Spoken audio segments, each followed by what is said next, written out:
It's the Avid Investor Podcast with me, your host, Josh Adamek. And here we are, episode 47. So today I'm going to talk about the problems that I've encountered, some of the problems that I've encountered over the years in investing in real estate and how we've overcome that. So I think it's very important that I take time to talk about problems, downsides, issues, because I live in the real world. I run a business, run a company, and in the real world, there are problems to deal with. So let's get into some of that.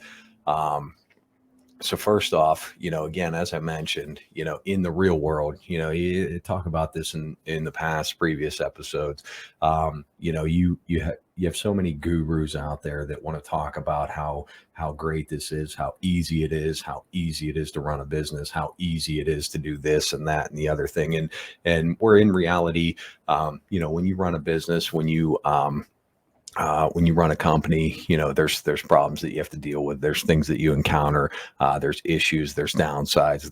There's stuff to deal with. So I talked about some of this in a previous episode, in a recent episode, but I really want to spend a lot of time, talking about things that I've encountered, problems that I've had over the years, and how we've dealt with those problems. Because again, I live in the real world, and stuff happens, stuff goes wrong.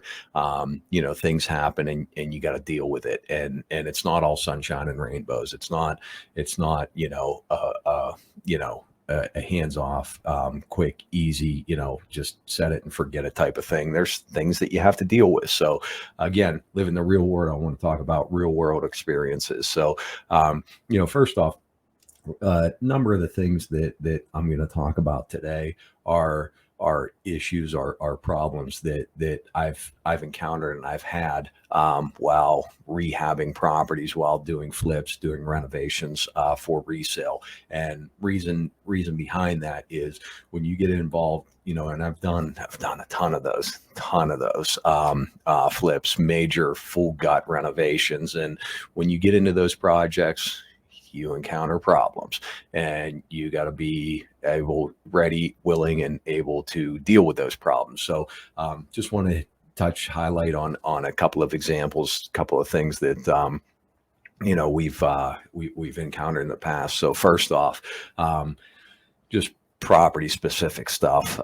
We were working on a rehab it was on Keystone Street in Lawrenceville, and this was going back. I don't even know what year it was, but it had to be 6-8 years ago, something like that.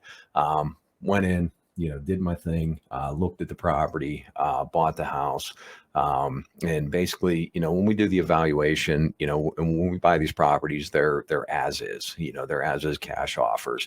And, when you buy these homes, I mean, sometimes, the homes are in really, really bad shape. And sometimes these homes are so full of garbage that like you can't even get in and take a good look, and you don't truly know what you're getting into. And sometimes they just smell so damn bad that you can't, spend a lot of time in there, like really, really getting into it and evaluating it. And then, over the years, you get so comfortable with going through so many crappy houses that you kind of know what to look for, and you check things out, and you do your evaluations. You run through the front door, look all through the house, look around, check the basement, check the structural, and do your evaluation, and you kind of know going into these that, it's going to be a full gut, and you base your reno on that full gut. So, and when I say full gut renovations, we've done so many that were, down to the studs. Outside was complete, roof, windows, gutters, siding, exterior, all the exterior finishes, inside down to the studs, even replacing, a lot of structural issues, because there's, with 100-year-old homes, you run into structural and foundation issues. So when you plan on a full gut reno, I mean, there's really not a whole lot to look at because you're going to be doing it all.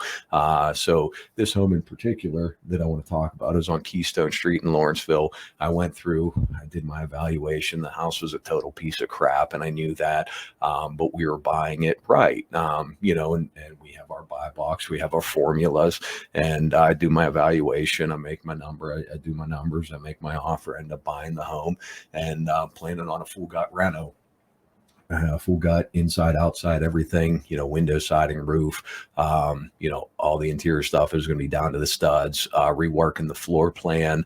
I don't think we moved steps on that one, but reworking the floor plan, opening up the walls, because with the old homes, everything was boxed in, closed off. And then, over the time, everybody wanted, open floor plans. So with that comes structural changes to the home that requires a lot of times architects, engineers to draw stuff up, change load bearing walls and all that. So there's a lot of moving pieces with a full gut reno.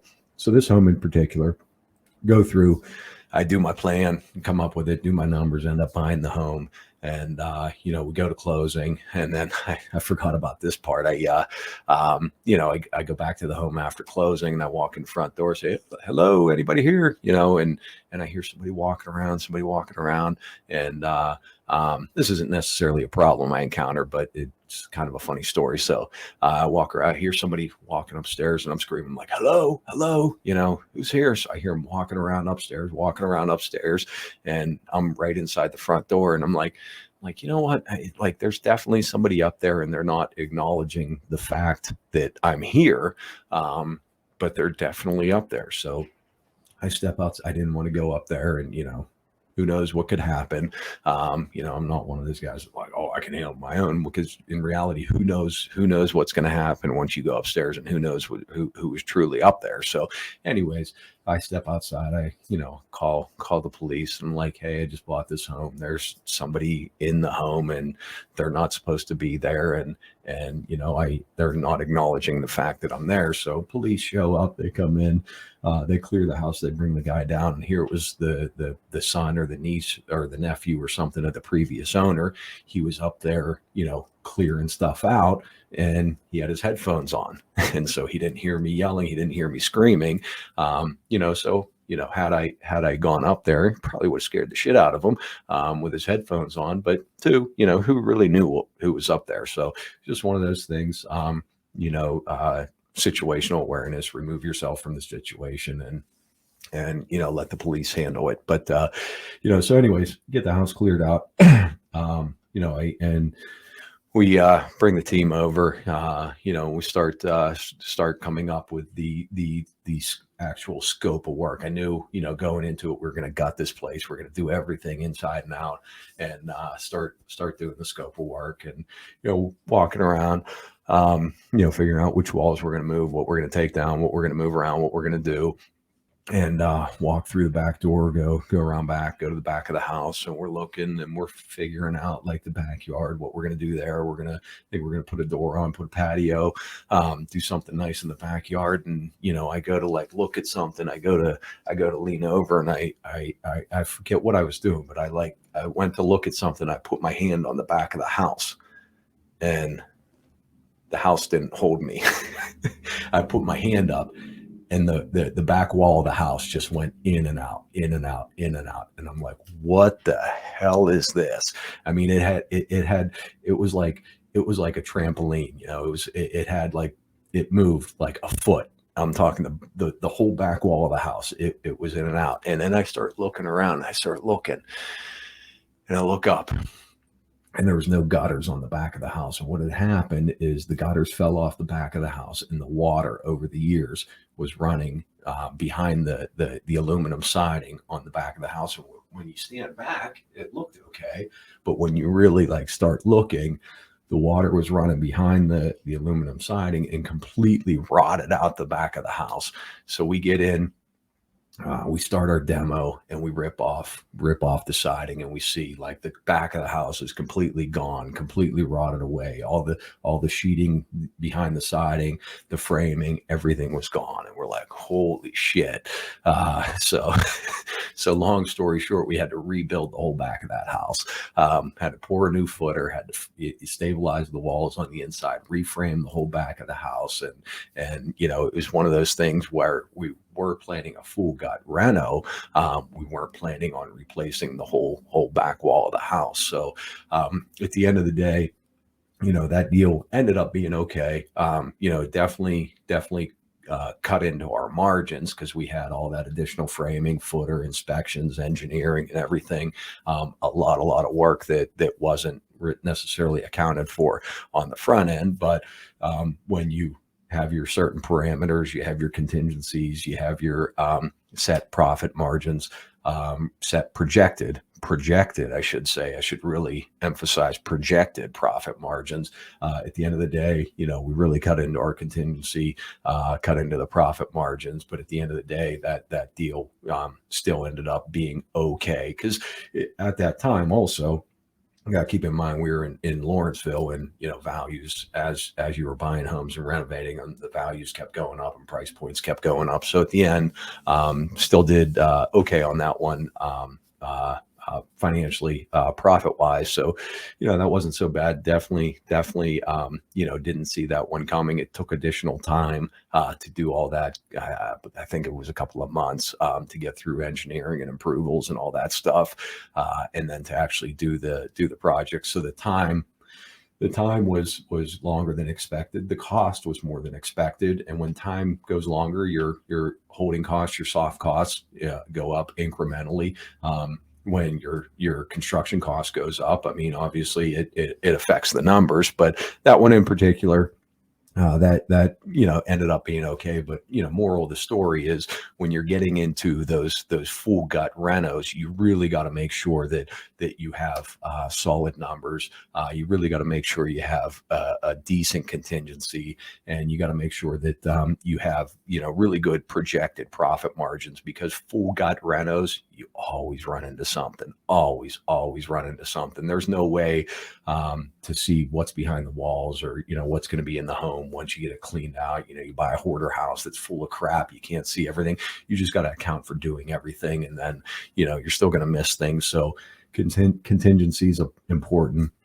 The bigger the rehab number, the bigger your profit margin should be, because your holding costs are going to be higher, your construction costs are going to be higher, your contingency should be higher. So you got to make sure that you have a good buffer in there. Again, the bigger the rehab, the bigger your projected margins should be, so that you have the ability to absorb the things that you miss. And there's always going to be things that you miss with that. So that's that for the first one. Another problem property that we had. It was another Lawrenceville house. I did a ton of these rehabs and new builds in Lawrenceville over probably a 6 or 8 year span.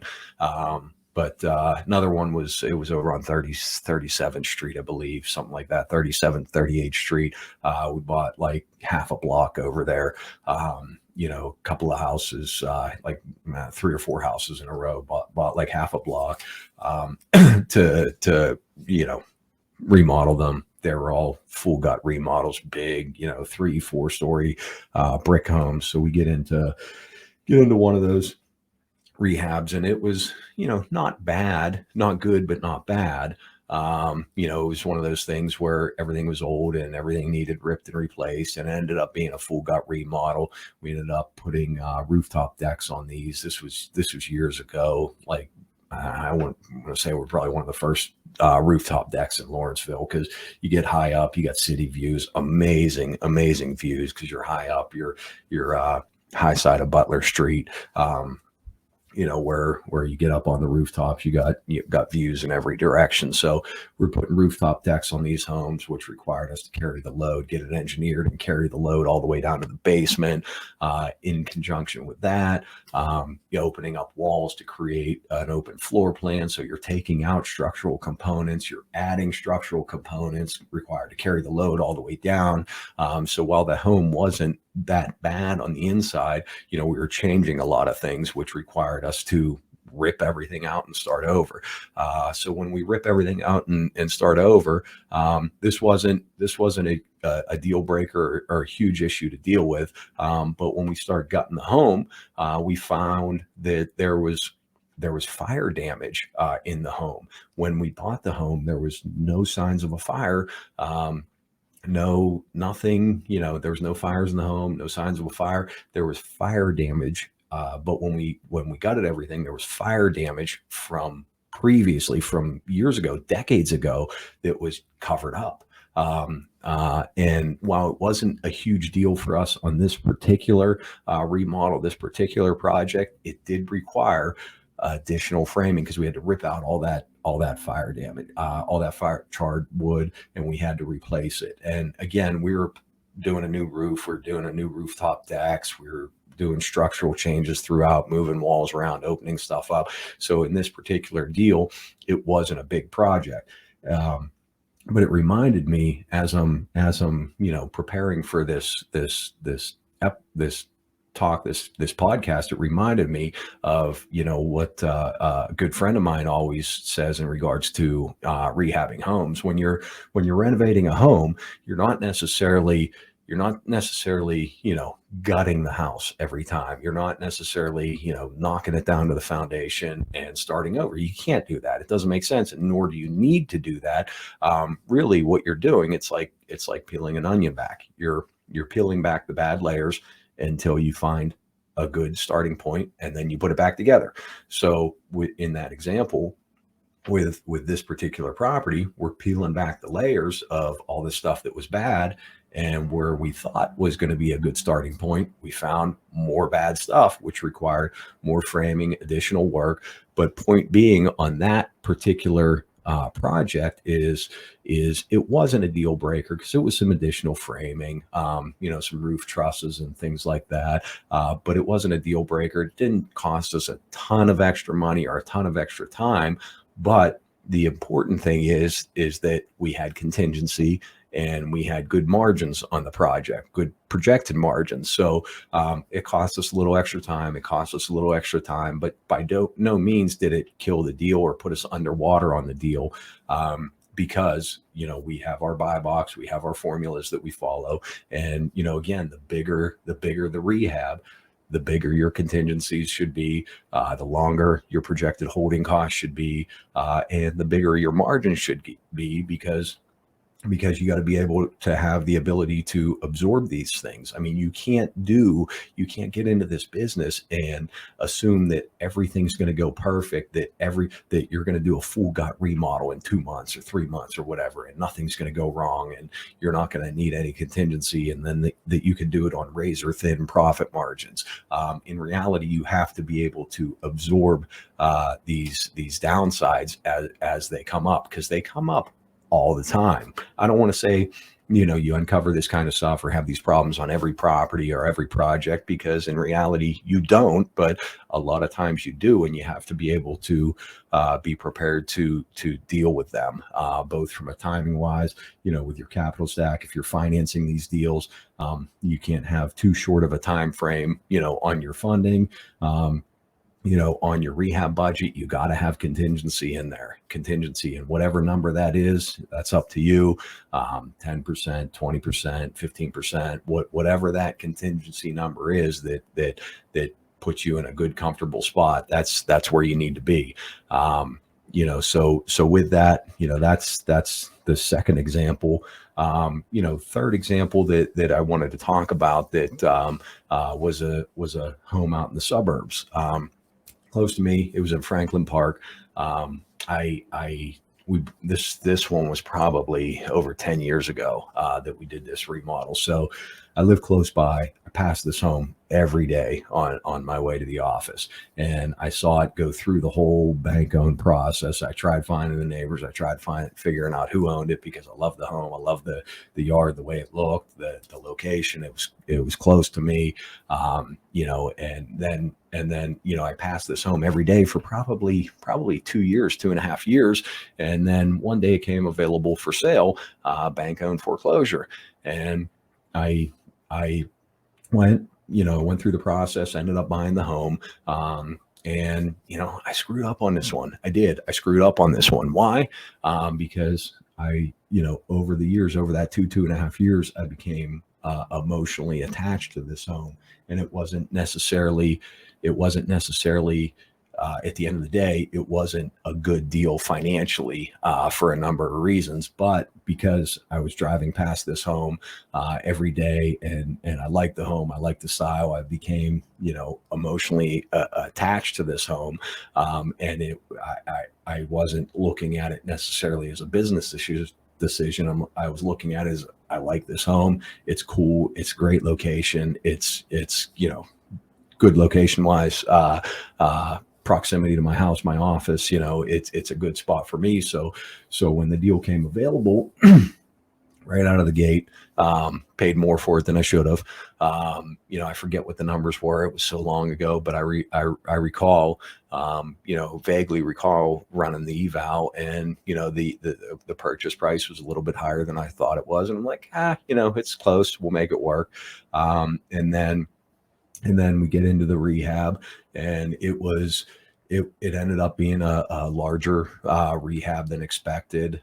Get into open it up and find out that there were some issues with the home that we had to deal with. Ended up putting an addition on the home, adding some square footage. There was costs associated with that, and then the big downside with this one is, never would have thought of this because I've never dealt with it in the past until this particular home. It didn't have a basement. And when I looked at the home, it was a ranch with a crawl space underneath. And when I'm looking at it, when I'm evaluating it, I'm looking at the home, I'm like, there's no basement, but homes don't have basements, no big deal. Some homes don't have basements, no big deal. And then I'm looking, there's a gigantic garage, detached garage. It was 3-car garage, but I think it was too deep. So it was really like a 6-car garage. And then there was overhead storage above that. I'm like, well, there's storage above the garage. You don't necessarily need a basement. But then when we went through the whole rehab process, the whole renovation process, put the addition on, did the roof, windows, siding, all the exterior, all the landscaping, kitchen, bathrooms, adding a master suite, taking 2 bedrooms, combining them, making a master suite, adding square footage with an addition, and went through this whole, it ended up being a gigantic rehab, which I had the rehab number accounted for. That wasn't the issue. But then when it came time to sell the home, it was a big downturn for a lot of buyers, having that dirt crawl space and not having a basement. That was a downside. So where we projected the home to sell at, it sold.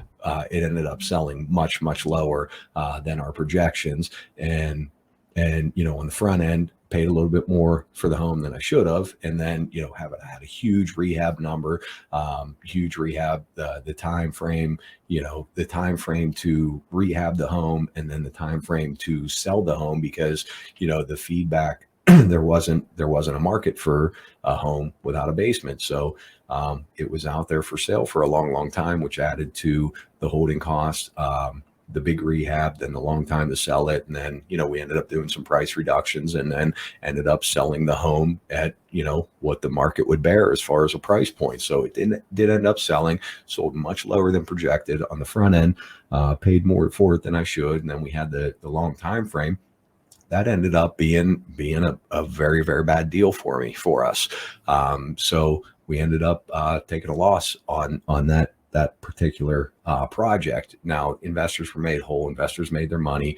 But, we as a company were in the negative on that particular project. So in reality, like in the real world, like that stuff happens. That happens from time to time, especially when you build a business up that's doing a lot of renovations, and a lot of which are full gut renovations, additions, adding square footage, changing floor plans. When you're doing these big jobs, there's things that you miss. And I never would have thought that the sellability of this home would be contingent on not having a basement, but that's the feedback that we had, and we didn't hit the projections.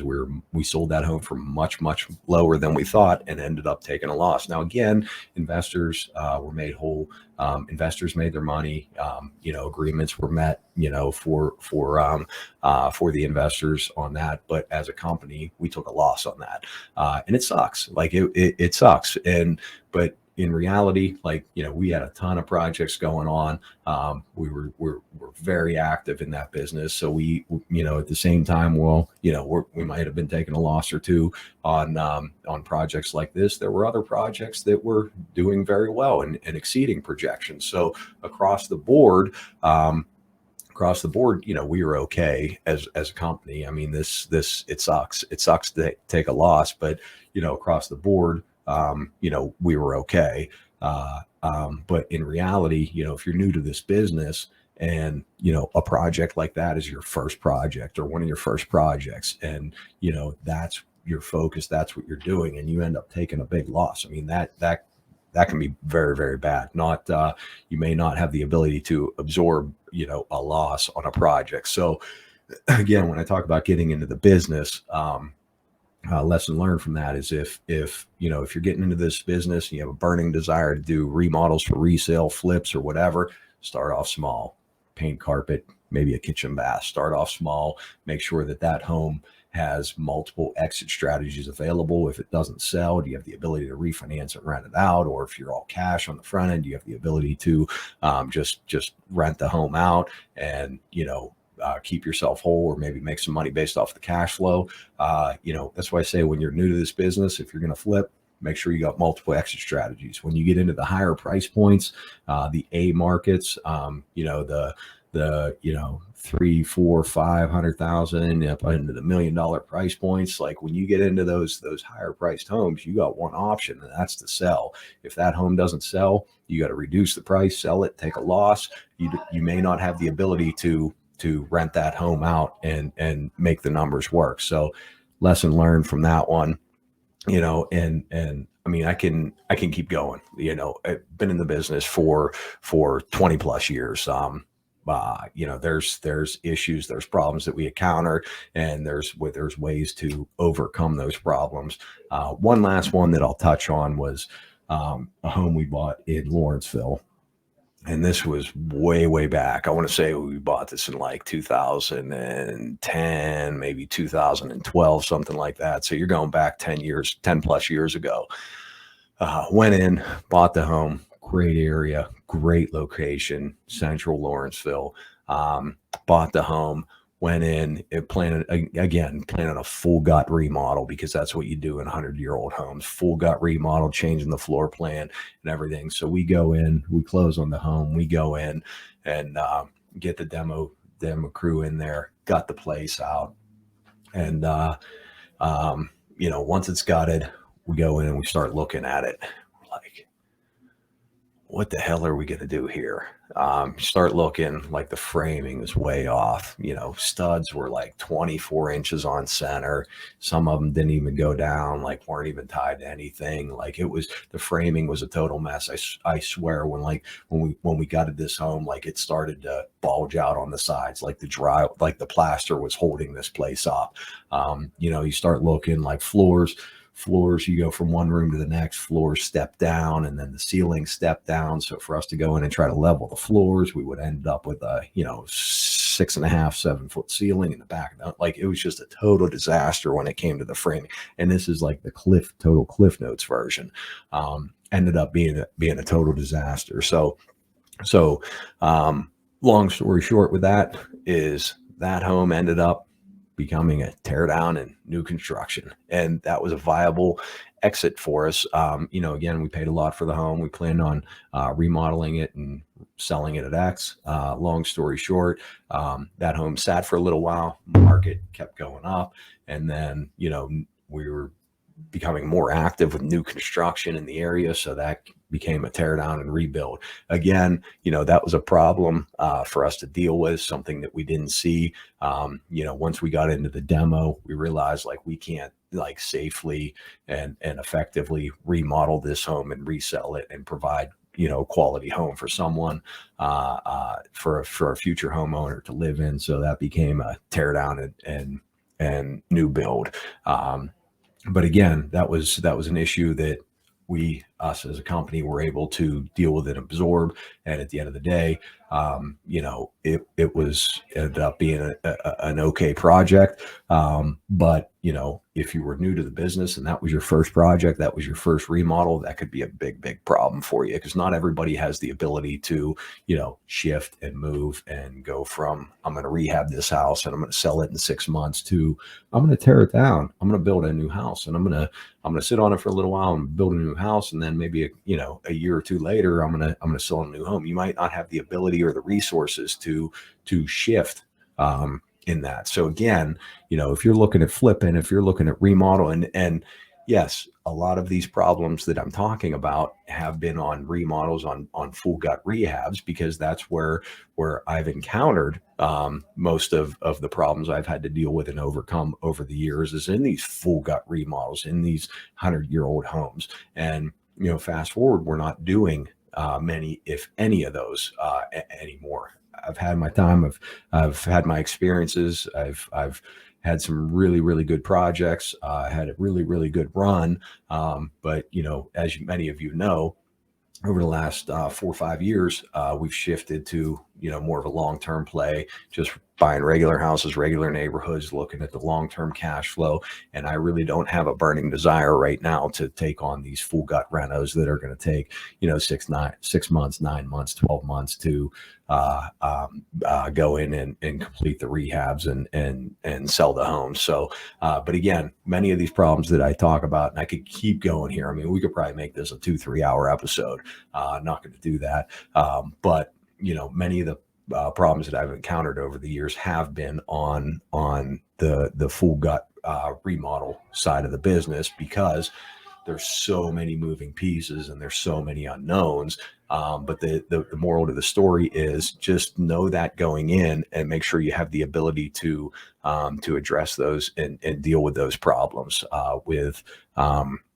with your contingencies on your rehab, making sure you have adequate funds available, and then make sure you have an appropriate profit margin built into these projects to where you can absorb some of the unknowns if needed, or have the ability to absorb those outside of that particular project, because not every full gut remodel you do is going to be a home run. So just know that going into the project, into the business. So that's it. That's all I'm going to cover today in the episode. But I wanted to take some time in this podcast to talk about problems and issues that you encounter, in hopes that what I share with you may help to prevent and avoid some of those potential problems and issues. So that's it for today. Thank you guys for so much for tuning in, and I hope you have a great day.